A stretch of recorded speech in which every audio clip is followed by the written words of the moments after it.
now, welcome to the Truth TV Show.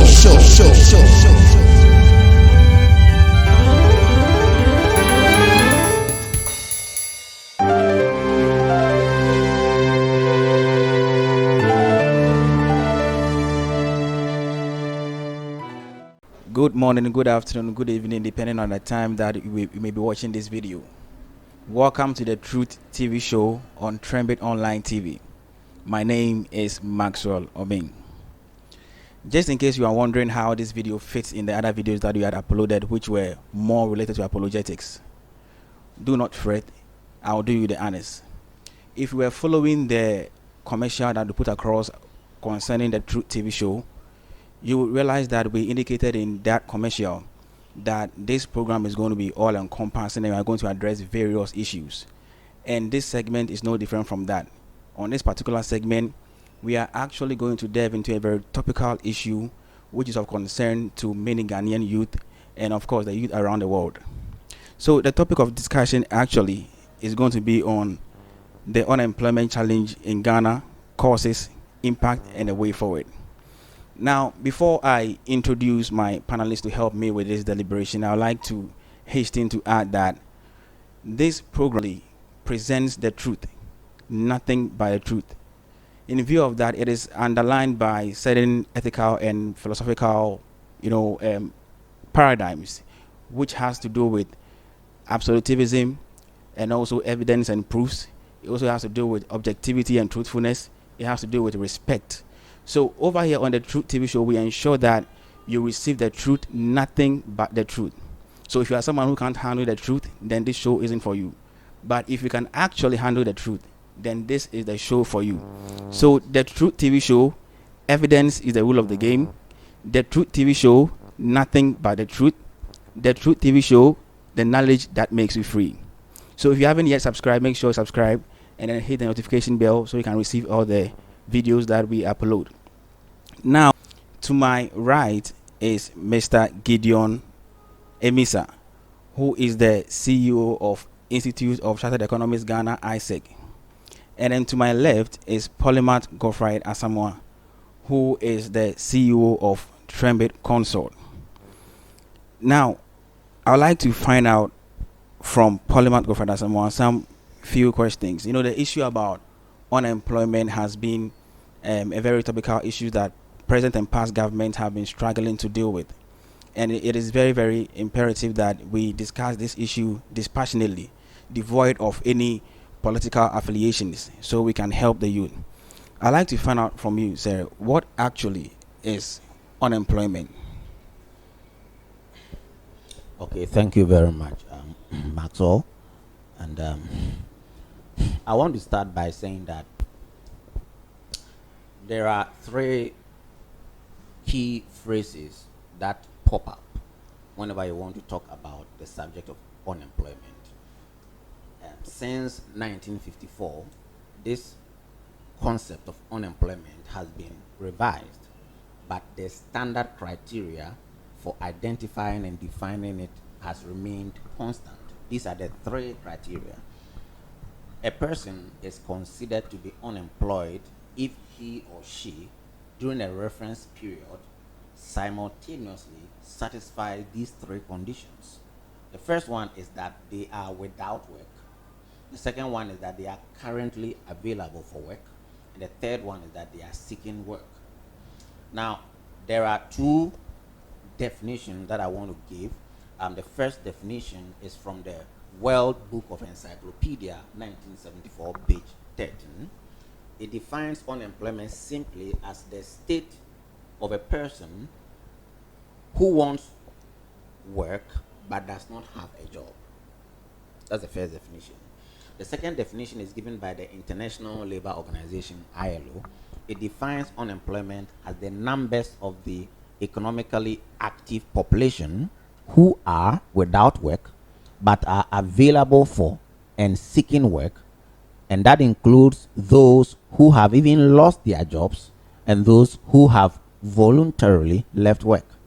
Now, there are some key things we need to understand based on these two definitions I've given.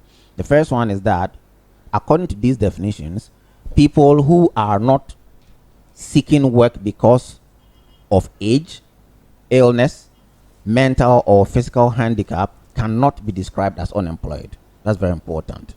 Number two, people who are attending school, that is students, or those keeping the house, housekeepers, cannot be described as unemployed. Such people are classified as out of the labor force instead of being unemployed. Again, lazy people, those who are underage, the retired, and the physically challenged cannot be described as unemployed by virtue of the conditions they find themselves in. So these are the critical things we need to understand about unemployment. Now, let me quickly talk about another way of classifying unemployment in economics. Okay, we have the first type of unemployment, which is described as frictional unemployment. That refers to the time period that a worker is searching for or transitioning from one job to the other. So let's say somebody is working with Bank A, and then the person is looking for maybe a higher pay. So the person is looking for a job maybe with another bank or another company. Such a person is described as frictionally unemployed. Okay, that's one type of unemployment. The second type of unemployment is seasonal unemployment. This one is very much predominant in those kind of industries like the construction and the farming sector, where various economic activities are influenced by the weather. Okay, so if let's say in most parts of our country, in the farming communities, smallholder farmers could become seasonally unemployed, especially during the dry season where they don't have rain, because you know that in Ghana and many parts of Africa, agricultural activities are rain-fed because we haven't invested much into irrigation technology. So that's seasonal unemployment. Then you also have structural unemployment, which is the form of unemployment which results from a mismatch between the demand for the demand in the labor market, okay, and then also the skills and the locations of the workers who are looking for that kind of employment. And I think this issue might prop up later in our discussion, structural unemployment, because I think that that typically defined the problem of unemployment that we have in the country, or at least from a supply perspective, structural unemployment. I'm sure we'll discuss it as we go on. Yeah. Then we have voluntary unemployment. This refers to the number of persons in the economy without job because they chose to be unemployed. Normally, these are people who probably are pursuing a certain dream or vision or ambition by themselves, or people who have maybe a certain standard in terms of the remuneration or the salary that they expect. And so as long as they haven't gotten to that level, they keep rejecting all other jobs that come their way. Sometimes it's also about passion. Okay, some people might think that they are not so much passionate about the kind of jobs that are coming their way, so they don't want to do that. Okay, so that is voluntary unemployment. Then the fifth category of unemployment, which is not found in classical macroeconomic literature, but I add it because empirically that is what we are experiencing, is graduate unemployment. Now, that is the situation facing our country where we have many graduates. After completing the national service, they are unable to find work even though they are available for work. So I think this is what I would say, with regards to unemployment. Well, that is quite a very detailed explanation of unemployment. I want to find out from you, Mr. Gideon, if you have anything to add to what Polyman has said concerning unemployment and the definitions he has given. Well, thank you very, very much for having me. I'm impressed with everything I'm seeing, the job you are doing. I may have to commend you for the good job you are doing. I know very soon we'll reach out to the whole world. I may say that the topic is very, very important, and not only to Ghana, but to the whole world, the human race. Stemming from the definition that my brother gave here, realize that unemployment does not happen among animals. It's actually an issue with human beings. So there are persons who want to work, and they desire to work, and they are available for work. But unfortunately, they'll be searching, but they will not get what they want. The critical question I ask myself is, what is work? when we say we want to work, what we really mean by work in terms of a concept within unemployment. I think that's what we may have to brood on and try to look at. From my mind, or to my mind, I see work more or less as service that human beings will have to provide. In a way, once you're providing the service, you would want to term that service as work. It could be like you're cleaning somewhere, you're driving a car, you are barbering someone's hair. These are more or less services that you're providing. And that's where, when you're providing those services, we see it as work. And it can go on to fit into employment as a concept that we are discussing now. So you can take examples like Ghana Health Service, you can see Ghana Police Service, and all the services that we have. So it tells you that once we're talking about unemployment or employment or work, that we're actually looking at the services that we provide to society or to other fellow human beings. But then, as we provide those services, there is something that we think we should get from those ones. And some people see that more or less from the monetary aspect of it. And I think Bishop hit the nail right on the head, as in how you can get satisfaction from what you are doing. I think that's the right word. As you provide a service, what satisfaction are you getting? And how well can you value what you are giving out to society? And that's where the problem comes. In terms of the satisfaction, then we are looking at how happy are you with the service you are providing. In this case, what is the returns or the salary you are getting for providing the work or being employed? Where you think that the services that you are providing, probably the satisfaction that is coming or the level of happiness that you require, you don't get it. That's where you may get the type of unemployment like frictional, that the person may want to leave where he is and go to a different place. But the critical issue is the structural, where the society or systems in place do not really give people the chance to provide those services that they think they have, and then get the necessary satisfaction that they want. And to get into the structure, an example of graduate unemployment, where people think that they finish universities, they have qualifications, they have certificates, now they want to provide these services to society, and in return get some form of satisfaction or happiness that they want. I don't know whether you follow up with what is happiness, and I think that we can all think about how well we measure happiness. If monetary or money or salaries is something that will motivate somebody or make the person happy, that's another thing that we can all look at. But in general, unemployment, from my perspective, is your inability to provide the services that you think you have to society, and in return getting the satisfaction that you require from society by providing those services. Okay. Thank you very much for your submission. Now, viewers, you are witnessing a non-partisan objective, submissions on these matters. It is quite sad, that as important as this issue is, anytime our leaders get opportunity to address this issue, they just take advantage of that to just win cheap political points. When you go to the grounds, in reality, what they may be saying on TV might not be what is actually happening. It is very sad. So that is the advantage you get with this particular show, because we actually speak the truth and nothing but the truth objectively. So stick with us. Now, to Polymath, I want to find out from you, what is the nature of the unemployment situation in Ghana? Thank you very much. I think that is a very critical question. To do that, we need to really examine the data, and I'm glad I heard you say at the introduction of the show that here evidence is the rule of the game. Evidence is the rule of the game. In fact, we cannot speak to any form of philosophical knowledge or concept without providing the necessary empirical underpinnings. Yeah.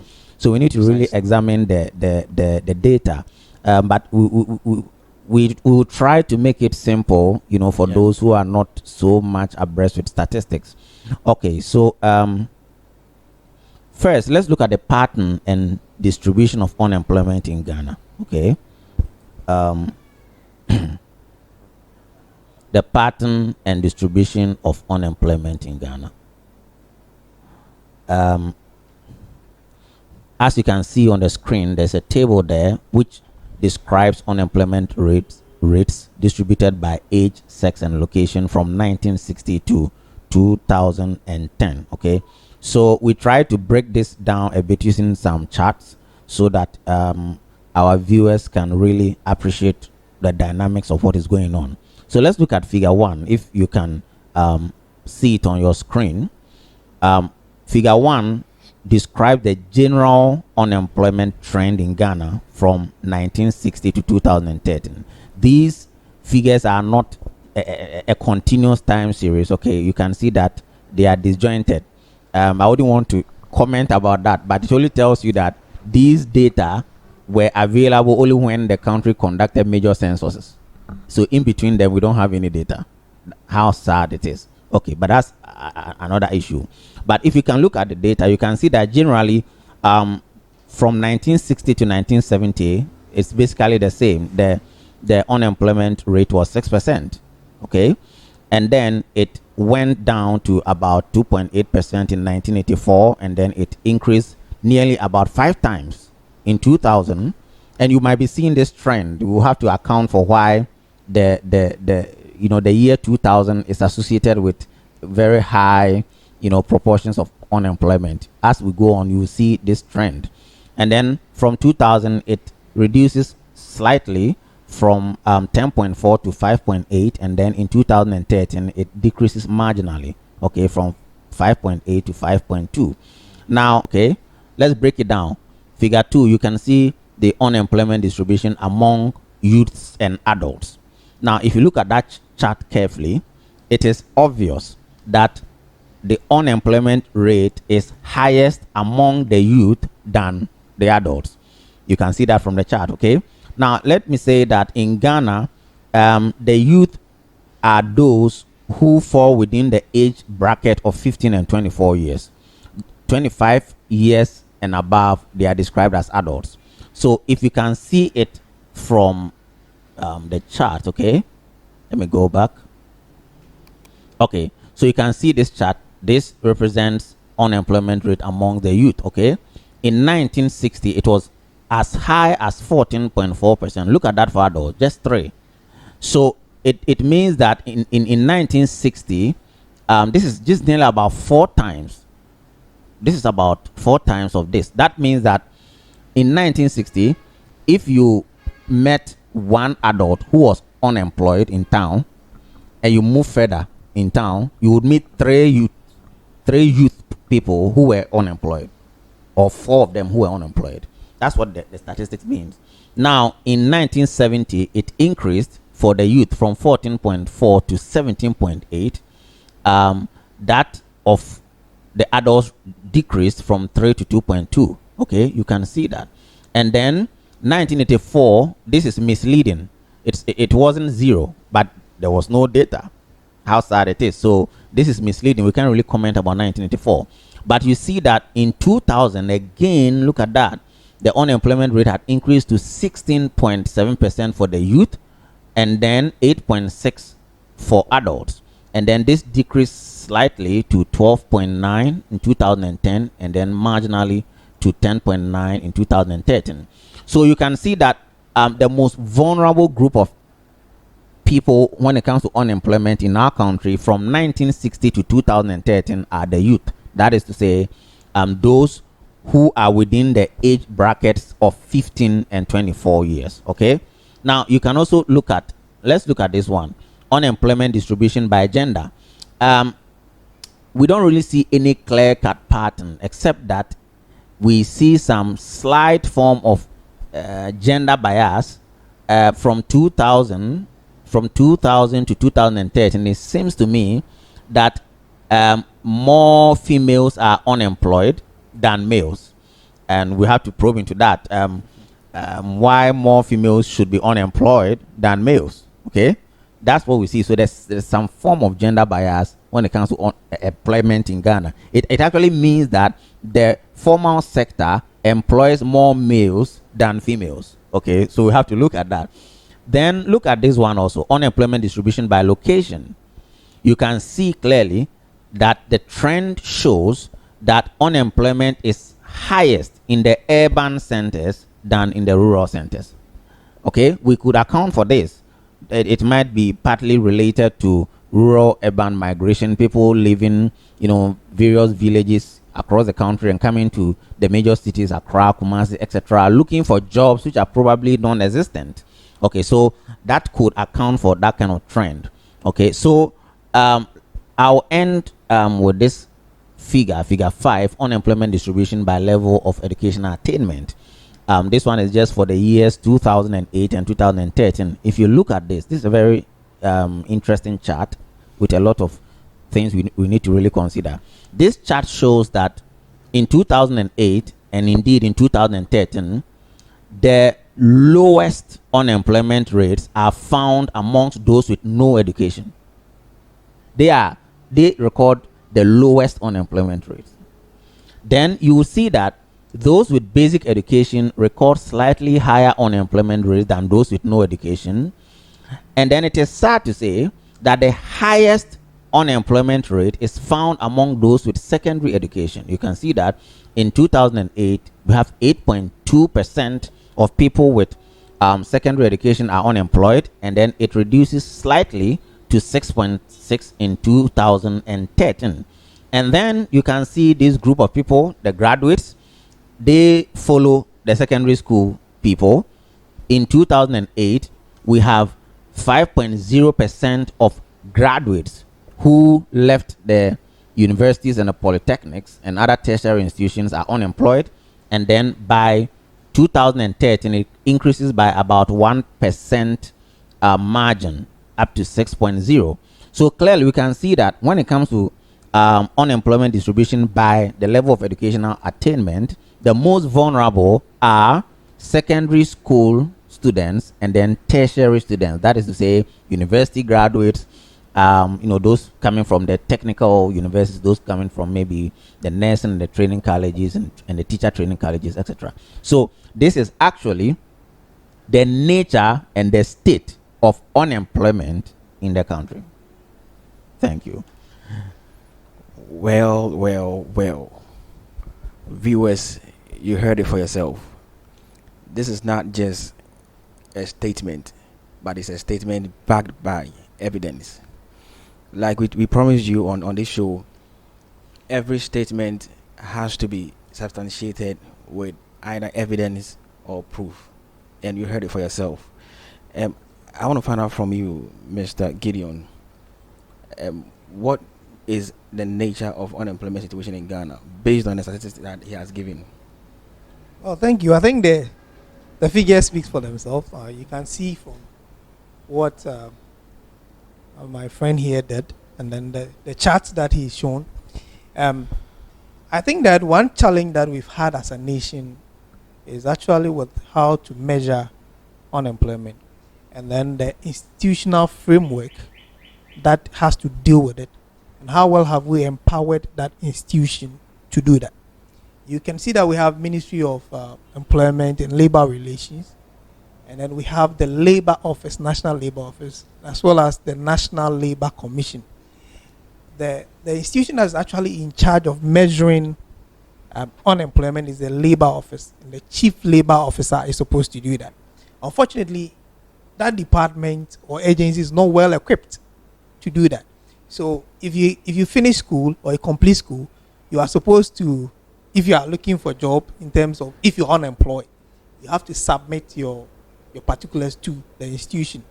The institution is supposed to connect those who are seeking for a job or the unemployed with employers who are seeking for similar skills and match them up. Unfortunately, the Chief Labor Officer or that labor department is unable to do that. Yeah. In the same way, we have the National Labor Commission, which is actually supposed to look at the disputes between the employers and then the employees and match them up and solve those issues. Yeah. Unfortunately, these institutions are not well equipped to do that. That's why the data showing that more or less from the Ghana Statistical Service, when they conduct the the Ghana Living Standard Survey within 10 years. And I must say that we are in 2020. Actually, we are supposed to have a census this year, but we were unable to do it. I'm sure the excuse will be because we don't have money. Yeah. But we have money to conduct elections anyway. But we don't have money to conduct. That's why we are having that 10 years interval. And if when my colleague was showing the chart, what was going on in my mind is I tried to link it up with some policy distortions and policy abortions along the way. You know, Ghana gained independence from 1957, and then Prof showed the 1960. So from 1957, we had some good policies put in place by our first president. That is a 7-year accelerated development plan. That was supposed to cater for all these issues. Unfortunately, 69 has to be aborted. 79 we had to do another coup. And when the first president left, we had another policy. And listen to this policy. The policy was Operation Feed Yourself by Achampo. President Achampo say, Operation Feed Yourself. Now plant and do your own thing. And the chart is also giving indication of what happened during that period, around 70, 79. And then Liman came shortly. And then I think most of our the charts, we begin to see some improvement or decline somewhere around the 80s when Rawlings was also in power. And Rawlings came with Agenda 2020, which means that by 2020, this year, Ghana should have reached maybe a middle income or an upper middle income countries, which we have not been able to achieve. Unfortunately, that agenda could not continue. And then we had President Kufuor. He took us to HIPIC. And you can see the figures around the 2000s showing so much, unemployment. Because at that time, Ghana had been declared HIPIC. And we're relying on, donations and people to fund our debt from that side. That also did not, see the light of day. And we had to abort that one too. Come in with another policy from President Atamils. He came with a better Ghana agenda that's also lasted for some few months. Even his party did not continue that agenda. That has to be changed by. And then now we are on a different path right now. If you ask me where the problem is coming from, I think that we have a legislative problem in terms of why do we change policies after every change of government? And that's the crucial question we have to ask ourselves. It is because we have documented that in our constitution, which tells us that any president that comes is supposed to present a medium-term development plan to the country. What that means is that once I come as a president, whatever has been done, I have to stop and continue from or start afresh. If we are doing that, then how well are we catering for this? Of course, these policies are to develop the country. And when the country is being developed, that's where we can talk about people being employed, people getting jobs and getting paid. We don't see that. Again, there's an issue with policy direction for the youth in this country. In Ghana, we have a challenge with drafting a strategic document for the youth. It is quite recently that I've heard the ministry in charge of youth trying to come up with a document like that for the youth. So these are all factors that, of course, the figures cannot be disputed in any way. One thing, if we mention them in percentages, it's quite, you may not really see the picture well. But if Prof is saying that 5% of our population are unemployed, but that's somewhere 2013, and we are in 2020. So even if we do some projection, we can say about 10%. And if 10% of the population, then we are about 30 million.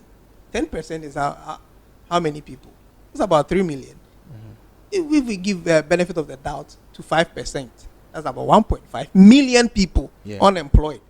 You want to really see how the picture is. The picture is about the Accra Sports Stadium, full to capacity, about 10 times.